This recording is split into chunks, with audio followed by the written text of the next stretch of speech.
Hello tout le monde, je vous souhaite la bienvenue sur Off the Mat. Comme chaque semaine, une version écrite de cet épisode est disponible sur le blog. Si vous découvrez aujourd'hui mon podcast, je suis Marine, professeure de yoga, et je partage ici mes expériences de vie pour qu'ensemble, nous avancions vers l'équilibre et l'épanouissement personnel. Je vous souhaite une très belle écoute. La dernière fois, j'ai écouté un podcast en anglais, un podcast d'une blogueuse américaine dans lequel elle parlait de l'auto-entrepreneuriat et j'avais envie d'aborder ce sujet avec vous aujourd'hui. Alors, pas uniquement d'auto-entrepreneuriat, mais plutôt de chemin de vie, de choix de profession, etc., etc. Aujourd'hui, moi personnellement aussi en tant que consommatrice des réseaux sociaux, je me rends compte qu'il y a énormément de contenu qui existe aujourd'hui sur Internet autour de la spiritualité, autour du développement personnel et parfois un peu cette pression de devoir en permanence en fait travailler sur soi, de devoir en permanence atteindre finalement une forme de perfection du bonheur. Et quand je parle de perfection du bonheur, c'est un bonheur qu'on va décrire selon certains critères. Et on en vient finalement à se dire que si son propre statut professionnel ou son propre statut personnel ne rentre pas dans ces critères dits parfaits, alors on n'a pas réussi dans la vie. Et j'étais et je suis aussi une des premières, je pense, à encourager, à suivre son cœur, à suivre son intuition et à exercer un métier qui soit sa passion, parce que c'est clair que quand on se réveille tous les matins pour faire un métier qui nous passionne pas, qui ne nous plaît pas, c'est difficile et ça ne rend clairement pas heureux. À l'inverse, se réveiller chaque matin et avoir un travail qui nous permette de nous rendre utiles, qui nous permette de nous sentir accomplis, nous rend foncièrement heureux. Et le terme passion, là, pour moi, est intéressant. C'est-à-dire que on peut avoir un métier qui nous passionne sans forcément que ce métier soit ta passion. Et tu peux avoir des passions et des choses qui te passionnent. Donc, ton métier n'a pas nécessairement besoin d'être ta passion. Je donne un exemple. Ta passion, c'est la photographie. Ton métier, tu es médecin, par exemple. À quel point est-ce agréable de pouvoir se retrouver à la fois dans son métier qui te passionne et quand tu as du temps pour toi, libre, de t'épanouir dans ta passion, la photographie. À l'inverse, si finalement ta passion devient ton métier, donc si tu décides de ne plus être médecin et de devenir photographe, de quelle manière vas-tu parvenir à garder un équilibre et à maintenir ce côté passionnel avec ta passion?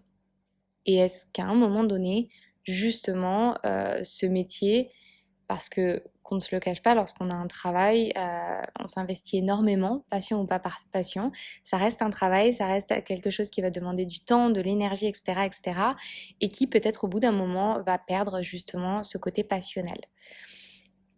Et j'ai trouvé cet épisode, quand je l'avais écouté, très très intéressant parce que moi-même, je me suis sentie à un moment, je pense, étouffée par ce contenu autour du développement personnel et de la spiritualité, où on t'encourage toujours à faire ce qui te passionne et voilà, ce qui est peut-être un peu plus out of the box, un peu plus différent des autres, parce que cette différence et cette unicité définit en quelque sorte ton bonheur. Et donc, si tu fais un métier un peu plus classique, un peu plus standard, eh ben, c'est presque négatif, c'est presque voilà, quelque chose qui n'est pas à mettre en avant. De mon point de vue, qui moi-même ai laissé tomber finalement une vie où j'étais chef de projet, je faisais du marketing dans une boîte de luxe, etc. à Paris, pour devenir finalement professeur de yoga en ligne. Je voyage. Bon, aujourd'hui, je suis principalement à Bali, mais voilà, mon objectif de base, c'était quand même de pouvoir être libre, de pouvoir voyager. Et bien, j'en suis arrivée aussi à me remettre en question et à remettre en question ces choix-là. Alors, je ne les regrette absolument pas parce que aujourd'hui, mon besoin de liberté, mon besoin, voilà, d'être finalement complètement indépendante me correspond complètement et j'ai trouvé un parfait équilibre là-dedans. Mais je suis complètement raccord avec cette idée que eh ben, parfois, on peut retrouver un peu plus de réconfort, de sécurité, de stabilité aussi psychologique et émotionnelle lorsqu'on a un métier où finalement, voilà, on travaille du lundi au vendredi, samedi, dimanche, c'est le week-end, on a des vacances, on a un salaire aussi stable tous les mois, etc., etc. Je vais pas repasser sur tous les avantages et les inconvénients à être auto-entrepreneur versus salarié, mais voilà. Donc finalement, donc il y a ce pendant-là, et l'autre pendant, c'est aussi de se dire, voilà, à quel moment finalement, j'ai un échappatoire dans mon métier. Et moi-même, en tant que professeur de yoga, mais aussi passionnée par la pratique du yoga et du mouvement de façon générale, ça m'est parfois arrivé de me dire, attends, là, j'ai envie de ralentir sur l'enseignement parce que je prends plus de plaisir à pratiquer, je n'ai plus suffisamment de temps pour pratiquer. Voilà, toutes ces été remises en question. Tu te dis, bah finalement, en fait, tout ce que je fais au quotidien, c'est censé être ma passion, mais du coup, je fais ça tout le temps et j'ai pas quelque chose d'autre dans lequel je vais pouvoir m'épanouir, tout simplement me sortir l'esprit de tout ça. Et c'est là en fait que revient un petit peu ce concept d'équilibre dont on parle beaucoup dans le yoga et aussi voilà de lâcher prise. Mais pour moi, il y a à la fois l'idée de lâcher prise sur la perfection. Parce que cette perfection est complètement subjective, elle est définie par des standards, elle est définie par des critères qu'on va retrouver dans une société, et ces critères vont être différents d'une culture à une autre, d'une société à une autre, etc. Et donc ce concept aussi donc d'équilibre entre finalement j'ai envie de dire sa vie perso et sa vie pro. Et j'ai trouvé ça hyper intéressant parce que, comme je disais, beaucoup de contenu sur les réseaux qui t'encouragent à faire de ton métier ta passion ton métier pour ne plus avoir l'impression de jamais travailler. Eh bien, c'est un peu quelque chose que j'avais envie de remettre en question ici pour t'apporter un peu une forme de réflexion et peut-être pour t'apporter une forme de réconfort dans la vie que tu mènes aujourd'hui.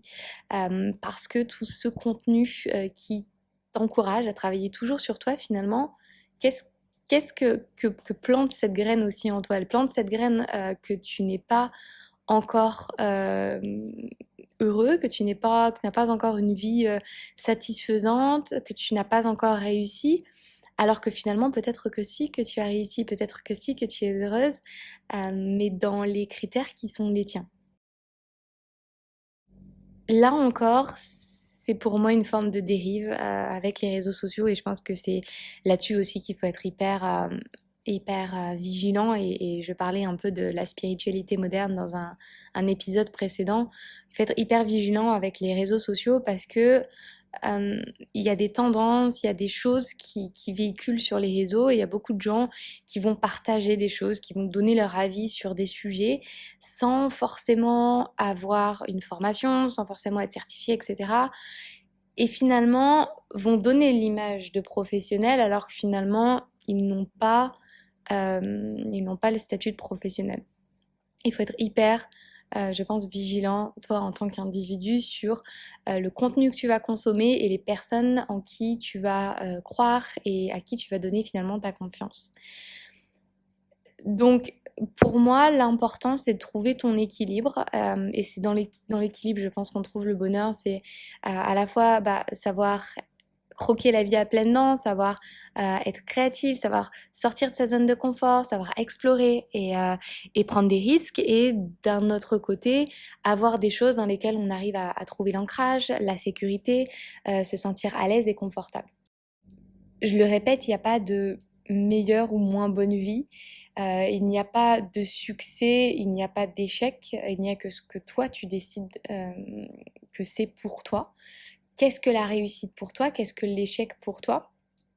Si moi je devais donner mon point de vue, je dirais que la réussite, finalement, c'est réellement de trouver cet équilibre entre la vie pro et la vie perso. C'est avoir cette capacité à rester ouvert d'esprit et à se dire, ok, j'ai fait ça pendant tant de temps. Ce temps de temps, ça peut être un mois, ça peut être un an, ça peut être 10 ans. Et aujourd'hui, je décide que ça ne me correspond plus et j'ai envie de changer. On a tous des cycles qui sont complètement différents. Moi, je sais que je suis quelqu'un de très cyclique et tous les 3 ans, par exemple, je vais avoir envie de tester quelque chose d'autre, d'essayer quelque chose d'autre. Je suis quelqu'un de très versatile, très polyvalent, j'aime faire beaucoup de choses, je suis très créative, donc voilà, je peux avoir une envie à un moment donné et sans forcément la laisser tomber, mais en arriver jusqu'à un point où finalement j'ai l'impression d'avoir usé finalement suffisamment de cette activité ou de ce projet et avoir envie d'aller vers quelque chose d'autre. Je sais que j'ai été chef de projet, qu'ensuite j'ai été photographe et ensuite professeur de yoga. Et j'ai beaucoup réfléchi personnellement sur qu'est-ce qu'était la définition du professeur de yoga et quand on regarde ce que font les autres autour, forcément on se dit bah voilà, bah, si eux ils font ça, moi je devrais faire ça aussi.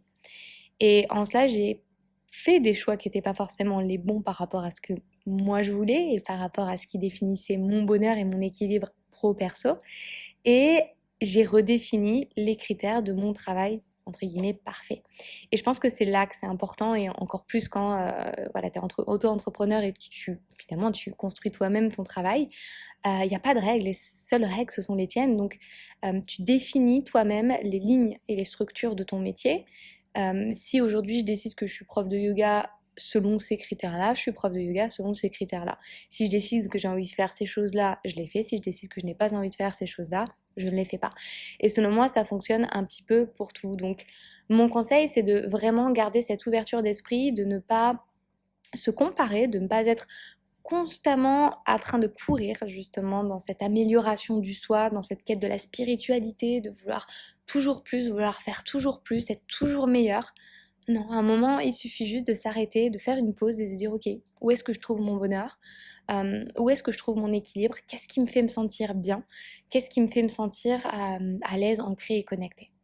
Selon moi, il n'y a pas de situation parfaite, il n'y a pas de personne parfaite, il n'y a pas de métier parfait, il n'y a que ce que toi, tu décides de faire pour toi, parce que tu estimes que c'est ce qu'il te faut pour toi. J'espère que ces mots résonneront en vous et qu'ils vous inspireront dans votre chemin de vie. Si cet épisode vous a plu, n'hésitez pas à écouter le reste de la playlist et à rejoindre dès aujourd'hui Luna, une communauté bienveillante que j'ai à cœur de guider chaque semaine vers le bien-être et la pensée positive au travers de mots doux inspirants. Encore merci pour votre écoute et je vous dis à très vite.